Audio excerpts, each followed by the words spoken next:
অবিশ্বাস্য হলেও সত্য, 16 টাইম 16বার কোপা চ্যাম্পিয়ন আর্জেন্টিনা। ভাই, ডিমারিয়া, ওজামেন্ডির বিদায়ী ম্যাচে ও লাউটারো মার্টিনেসের অসাধারণ ফিনিশ, অসাধারণ। সেই মেসির যখন আমরা ৬৭ মিনিটে মেসি মাঠ থেকে উঠলো, চোখ জুড়ে অশ্রু ঝরছিল, অজরে কাঁদতেছিল শিশুর মতো। দেখে খুবই আপসেট লাগলো। এরা কি ফুটবল খেলছে কলম্বিয়া নাকি রেসলিং খেলছে? ডিমারিয়ার জীবনে কখনো ফুল টাইম খেলে নেই, কিন্তু এইবার ১১০ মিনিট ডিমারিয়া কিন্তু খেলছে। অবিশ্বাস্য খেলা ডিমারিয়ার, অবিশ্বাস্য বিদায় ম্যাচ। এরকম বিদায় হয়তোবা পৃথিবীতে কোনো ফুটবলার নিতে পারেনি। আসলেন, খেললেন, বিশ্ব জয় করলেন, তারপর বিদায় নিলেন।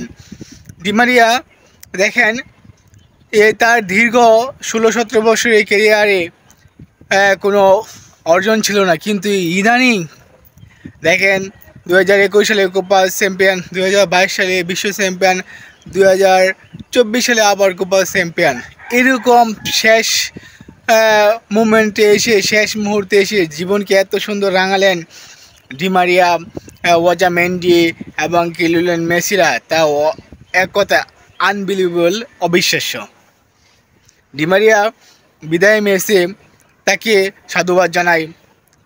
লাউটারো মার্টিনেস মামা গোল মেশিন, এই টুর্নামেন্টে তাকে গোল মেশিন বলতে হবে।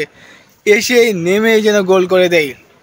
১১২ মিনিটের মাথায় যে ফিনিশটা করলো লাউটারো মার্টিনেস, এক কথায় অবিশ্বাস্য, অসাধারণ, মাইন্ড ব্লোয়িং ফিনিশিং। মেসির কথা বলতেছিলাম, মেসি যখন মাঠ ছাড়ছিল তখন তার কান্না আর সে ধরে রাখতে পারলো না।